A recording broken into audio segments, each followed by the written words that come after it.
BYU Cougars learn a tough lesson in Lubbock, Texas as they fall to the Red Raiders. And it's a good 30 minutes with a really rough final 10 minutes. We're talking about all of it ahead on Postcast right here on Locked On Cougars.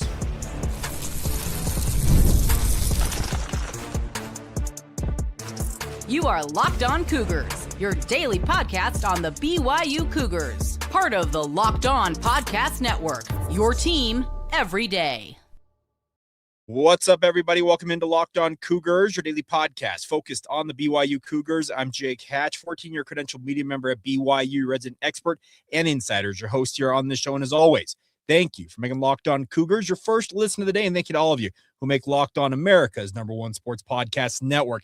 Tough loss for the BYU basketball program. We're going to break it down. Thought a good 30 minutes before the final 10 minutes when things went awry for the Cougars. We'll examine what exactly went wrong in the final stanza of that contest as BYU absorbs their first loss of the year. And now, as they look forward to a big week off, as they get ready for their second round with the Utah Utes, we'll examine all of that. And we'll also talk a little BYU football. 2 new transfer portal additions in the past 24 hours for BYU. So we'll get to all that ahead on today's show. So let's dive right into it and rip the Band-Aid off. A good 30 minutes of basketball outdone by a very poor 10 minutes of basketball. BYU, with about, I think it was 9:26 to go, if I recall correctly, had a 9-point lead. Rob Wright and Richie Saunders had really kind of played an incredible two-man game at that point to put together an incredible run.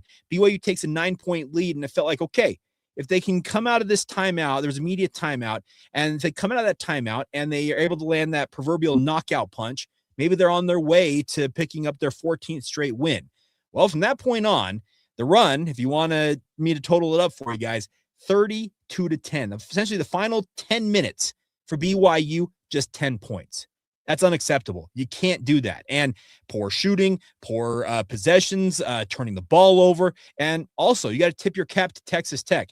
They went unconscious, 32 points in the final 9 minutes and change, and their defense went to another level. So in some ways, you got to tip your cap to Texas Tech and say, okay, we played a good 30 minutes because that was 30 minutes of incredible basketball. I've got no problem saying that. I really enjoyed that first not quarter, but half and the first half especially. Those two teams were absolutely duking it out. I thought it was a well-played game of basketball. Then the first 10 minutes of the second half, another solid round of hoops, but then things just went ice cold for BYU, and Texas Tech heated up, and you tip your cap and hand it over to guys like JT Toppin. And I think that you look at it from this perspective is that BYU, you hope, is better for having learned that lesson in Lubbock. It cost them their 13-game win streak. You never want to have that happen, obviously. See that snapped. But these are the type of games that we talked about on the podcast that we're going to have you really seeing what this BYU basketball program was made of. And they didn't measure up in this one.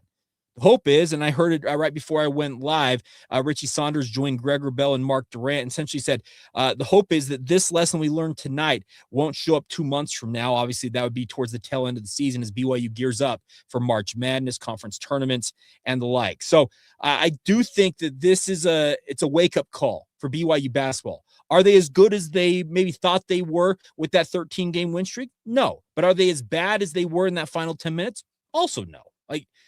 Basketball is a fickle game. Any of you who have played basketball at any level, I don't care if it's church ball, junior, jazz, high school, college, heck, even the NBA, it's a game that sometimes that hoop is as wide as the ocean, and other times it looks like a little like the head of a pin, and you seemingly can't hit the broadside of the barn. That's kind of that final 10 minutes for BYU were the latter, where they just couldn't find a way to score a bucket.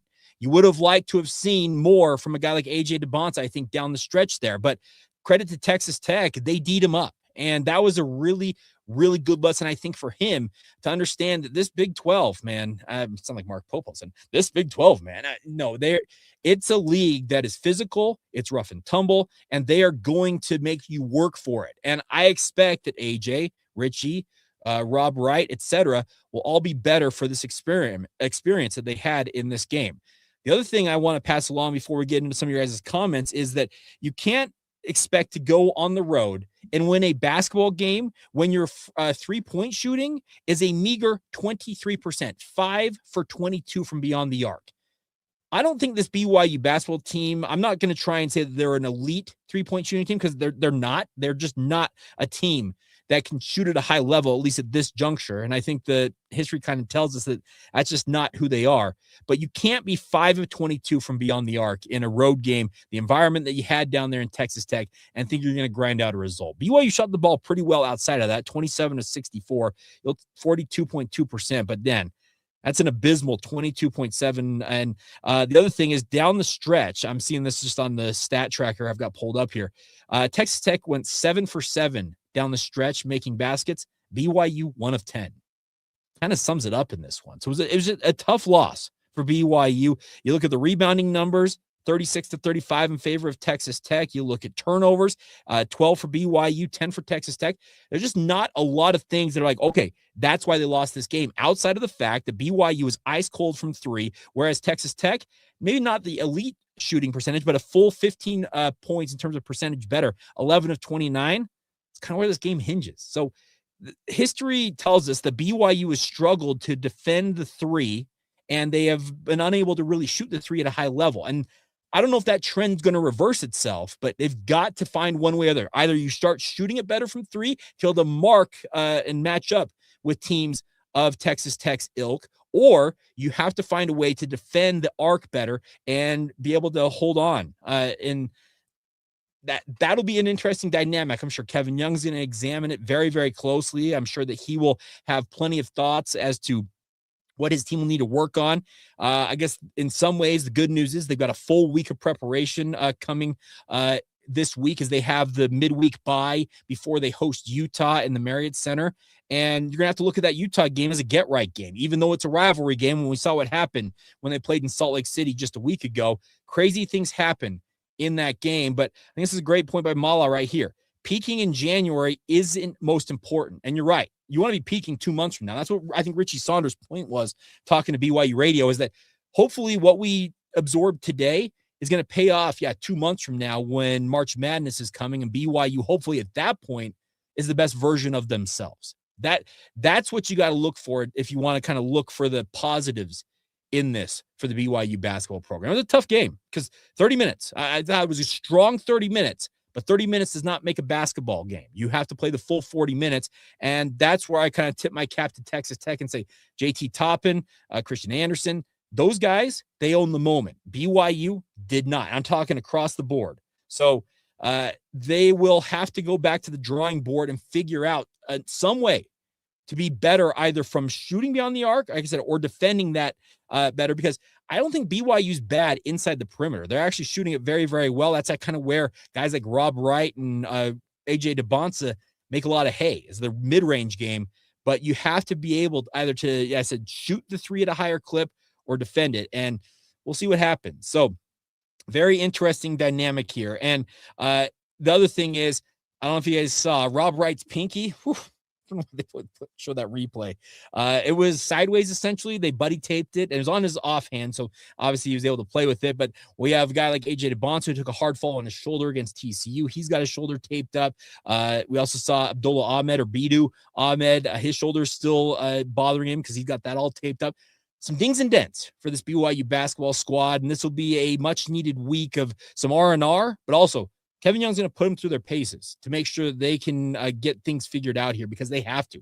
This is a league, and I talked about it all week on this podcast. That 4-game stretch where they went 4-0 out of the chutes in the Big 12, that's the easiest stretch of basketball BYU is going to see the rest of the season. We're not far off from seeing the likes of number 1 Arizona. We're going to see the Houstons of the world. We're going to see some of these elite top-end Big 12 squads, and either BYU is going to match up with those teams and prove that they are as good as we hope they are and be able to play with those teams, or are they going to be kind of what happened today against Texas Tech, where, you can hang for a bit, but when it comes, quote, winning time, the final 10 minutes, you're unable to get that. So really interesting dynamic of play there. So we'll get to some of your comments momentarily, and then coming up a little bit later on, also talk some BYU BYU football, because transfer portal additions do not stop for Kelly Papinga and the BYU defense in particular, but also some offensive guys as well. So more in a moment. We'll get to your guys' comments talking about this game, kind of reacting to what happened for BYU in this loss to Texas Tech, as this postcast edition of Locked On Cougars rolls on. Today's show is brought to you by our friends over at Game Time. Now, Game Time is here for you guys to get you the tickets you want to go to, whether it's college football, college basketball, comedy, theater, no matter what you're into, they have got the tickets for you guys.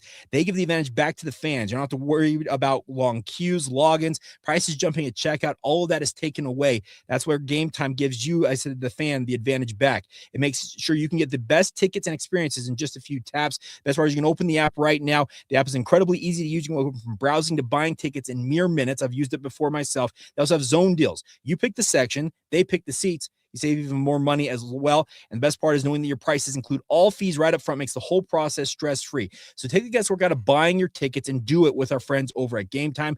Download the Game Time app today, create an account, and redeem the promo code Locked On College for $20 off your first purchase. Terms apply. Against the promo code Locked On College for $20 off. That's all one word, by the way. Download the Game Time app today and get started getting your tickets with our friends over at Game Time. Thank you once again for making Locked On Cougars your first listen of the day. And thank you to all of you for making Locked On, all of us here over the network, America's #1 sports podcast network. Those of you commenting, 49ers, there's a reason why I went live, because the Niners made it to the divisional round and we were going to bow out gracefully to the Seattle Seahawks. Okay. We'll leave that there.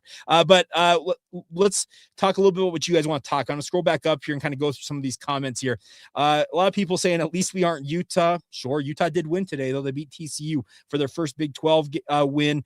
Let's see. Imagine a BYU team that can hit a three. Well, that's a good point. Let's see. Low key, we were better than last year. I can explain. You think they were a better team last year? I'm telling you. Don't count this team out yet. We still got a few months to go in the season. AJ seemed to struggle scoring. He did, Wyatt. That's a good point by you. He did struggle scoring, especially in that final stanza, but it's not just him. BYU seemingly couldn't buy a bucket. They weren't generating good looks, and I really do think that they struggled to just really put the ball in the basket. It's simple as that sometimes with basketball. I hate to make it sound like it's more complicated than that, but it's not. It's just a matter of just making sure that you get something talking about fouls and free throws. It's okay. Here's the thing. You have to kind of force the action. If you want to look at free throws, it was 23 attempts for Texas Tech. They went 19 and 23, 14 for BYU, who went 12 of 14 from that. If you want to look at the foul disparity, it was 17 fouls on BYU versus 12 for Texas Tech. Not crazy, outlandish stuff, but those do make a difference. I admit they do, but like I said, I don't think that this is a game that you got wholesale just absolutely trounced. You played 30 good minutes of basketball, and you will learn from that. And Kevin Young, I'm sure, will be pointing out to his guys. Adam with a good point here. Missing a Dawson Baker really showed. Dawson Baker's absence from this lineup, it's glaring. It really is glaring, because that's a guy who was a steadying force off of the bench, especially in terms of ball handling. BYU is playing a lot of guys, some of their top guys, Rob Wright, AJ, and Richie, some heavy minutes of necessity. And I know that across the way of Texas Tech, they say that Christian Anderson's averaging 39 minutes a game. So they're not the only ones playing heavy minutes, but those minutes do add up. And you need to have those secondary ball handlers who can answer the bell a little bit. And that struggled. So let's see here. Good point here. It's hard to win on the road anytime. That's a good point. Big 12 basketball, we want to, if it really is that good of a league as we believe it to be, guess what? You got to protect home court. And that's what Texas Tech did. And BYU will get another chance against the Red Raiders coming up. And I'm sure they'll be up for that game. Will be played in Provo, obviously. And we'll see what happens there. K Delta 2 with a good point here as well. Stars doing too much one-on-one play, not enough drive and kick, and not enough passing. That's kind of been a hallmark of BYU this year, is when they kind of get stagnant on offense. It's a lot of ISO ball. You're right about that. And that goes for Rob Wright. That goes for AJ DeBonsa. A lot of dribbling and not enough, as I said, passing. And that's a thing that coaches will tell you. You have to play with the pass versus the dribble. Passes can really open up things. And I thought Texas Tech's ball movement, final stanza of this game, the final 10 minutes and change roughly, was really, really elite versus what BYU was trying to do, like I said, with a lot more one-on-one type play. Adam, good point here. Need more minutes from Hadim Boop. Okay, now Hadim, he took a knee to the back of the head, and I don't think he came back into this game, but before that, Boop was really, really strong in this game. And I think that he made a very strong case for himself to get more minutes, hoping, I'm saying this with the hope that he doesn't have a concussion or anything that's going to knock him out long term.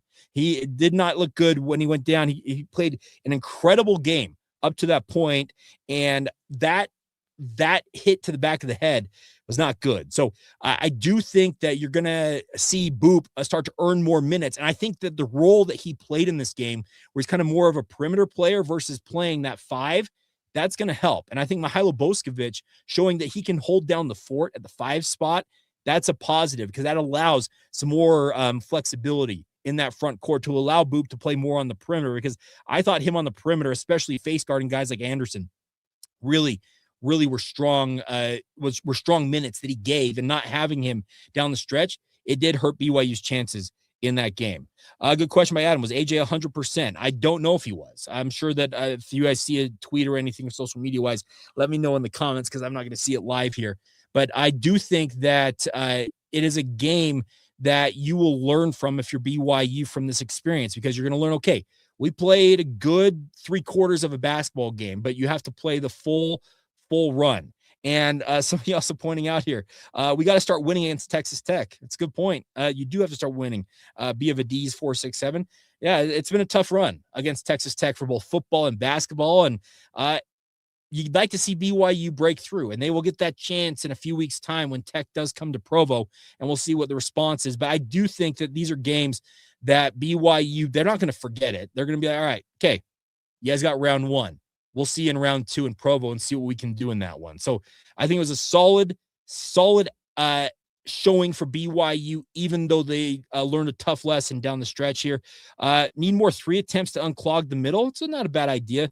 We know who you are. I do think that BYU's spacing, it was off in this game. There's too much, a lot of guys kind of, you mentioned clogging the middle, but that happens when you're not able to hit a 3. You try and pack it in and try and get to the rim and make plays at the rim. And that's KY, speaking of Kevin Young, his style is very NBA-esque. And what that is either you get into the restricted area, which is the paint, or you make it, or you shoot it from beyond the arc. There's not a lot of the true mid-range 18, 20-foot jump shots anymore. That's just not in BYU's repertoire. I know that guys like Richie Saunders, when he's on, and he had a couple of moments in this game where he started to hit 3s, but too far and too few between.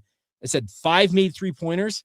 You're going to struggle to win any basketball game, making just 5 from the perimeter. And I don't care, home or away. You make 5 3-pointers in this day and age of college basketball, you're going to be really, really tough to find a way to win that game. Good point by Isaac. 0 points from Kebake to Hurts. He missed some easy ones. You're right. And I talked about it yesterday on the podcast in the preview.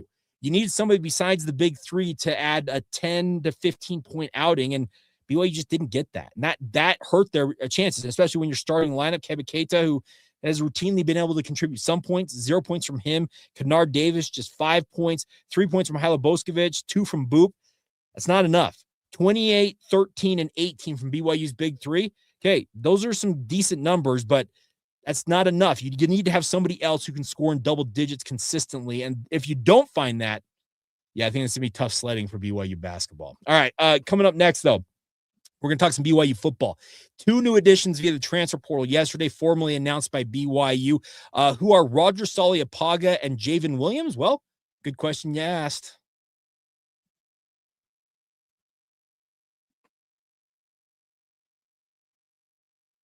Thank you once again for making Locked On Cougars your first listen of the day. All right, the BYU football program continuing to do work in the transfer portal as they have added 2 new additions in the portal, and they both came in the last 24 hours, so I figured I'd take a little bit of time and talk about them tonight. One of them, if you guys are familiar with Utah high school football, you will know the name Roger Saliapaga because he played at Orem High School as a standout, kind of big-bodied wide receiver at that point in his life. Now he's been a tight end at Oregon for the past little while.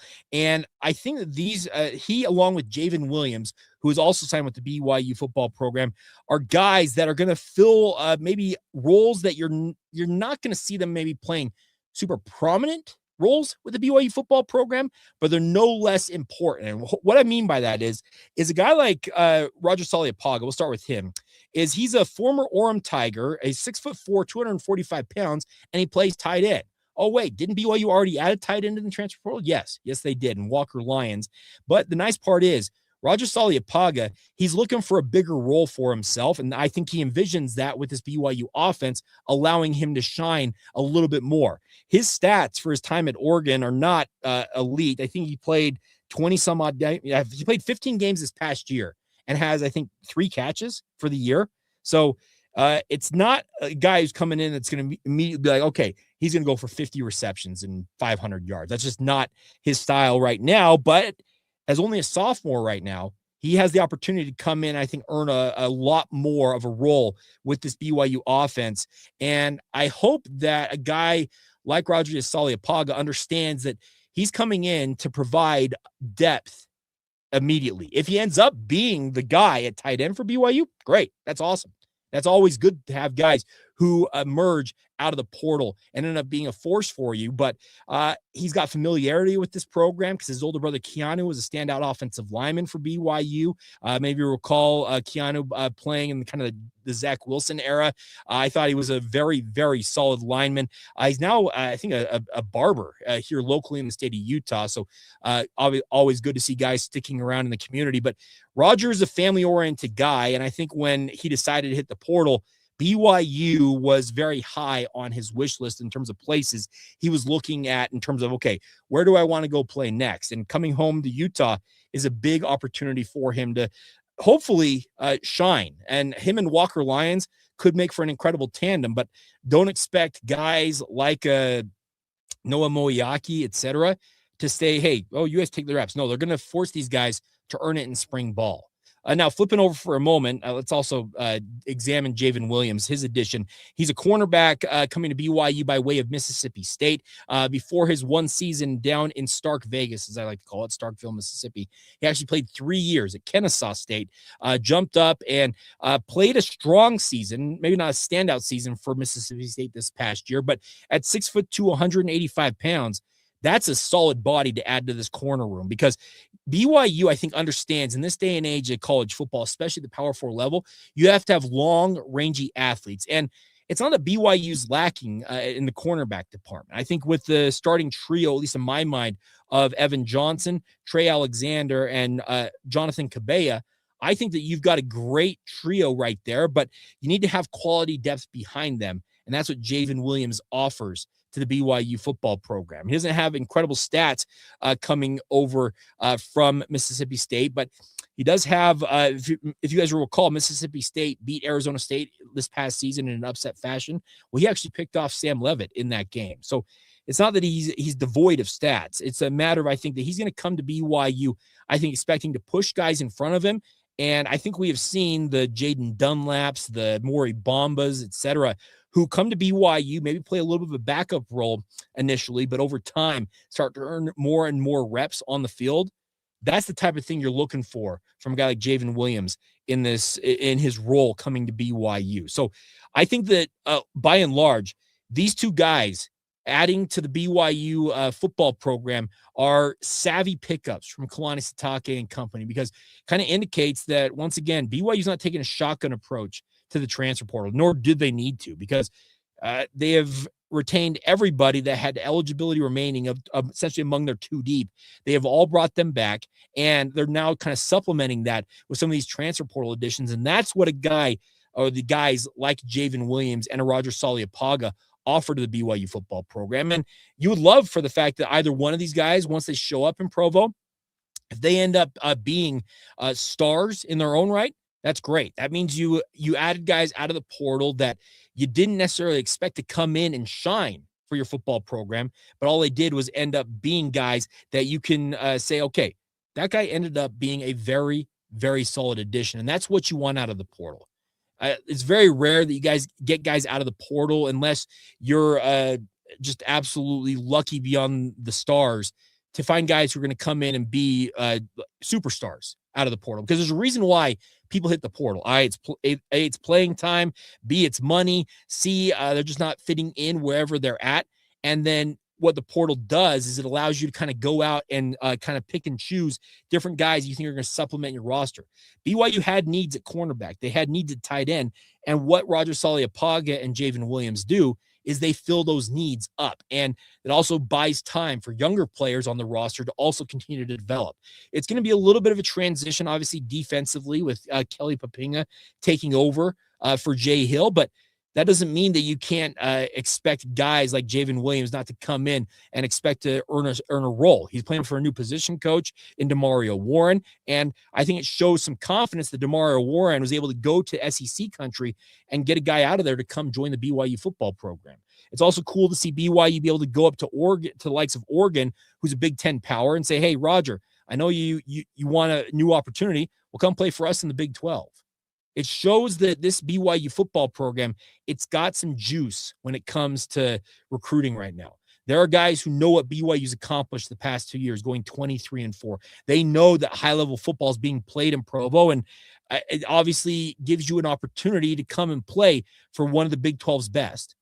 Yes, BYU does have to get past Texas Tech. It's kind of the theme of today. You have to find a way to get past those pesky Red Raiders, but that's the name of the game, is there's always seemingly going to be somebody out there who is bigger, faster, and stronger than you.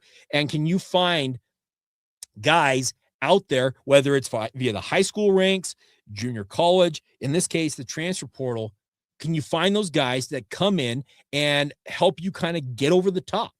That's what I expect from this BYU football program this coming season, is for them to go back to the drawing board, as they have done in terms of reassembling their top talent, making a run at it, but also supplementing it. Because I think at Walker Lyons and Roger Saliapaga, just on sheer talent alone, because I can tell you, I cover high school football pretty closely. I think most of you know that in my day job. And Roger Saliapaga was as good a kind of big-bodied receiver, split out wide tight end type prospect coming out of Orem High School as I had seen in quite some time. Can he get that type of production this year or next year at BYU? That's what you hope.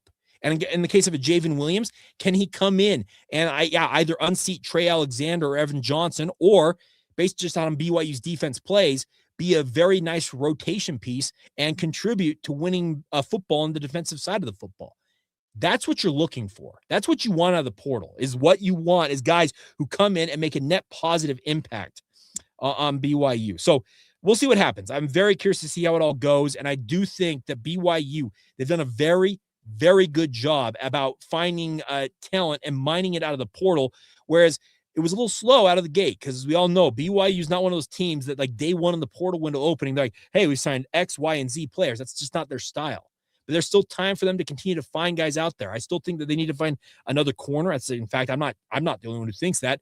Kelly Papinga said it himself. He said maybe 2 corners to come in and play for the BYU football program. I think they'd be looking maybe at another addition at wide receiver, another offensive lineman. So there's still work to be done, but the work BYU has put in the portal, it's pretty good work, because they've filled some very, very big holes with some top end talent, because these are not just scrubs coming in from the G6 or the FCS ranks.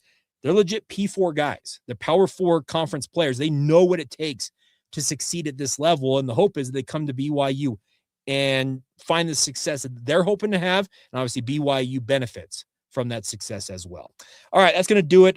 Leslie, sorry about your Niners. Hey, you know what? Real quick on the Niners front, the fact that they made it as far as they did in the playoffs with the injuries they absorbed, pretty incredible. And yes, it's never fun to lose to the Seattle Seahawks. That's our arch rival, speaking of the Niners. But I think all things considered, it was a phenomenal season for San Francisco. Would I have liked to have seen Fred Warner, a former Cougar, back on the field next week? Because that's what the plan was after suffering a horrific broken ankle earlier this year. Yeah, that would have been awesome. But you know what?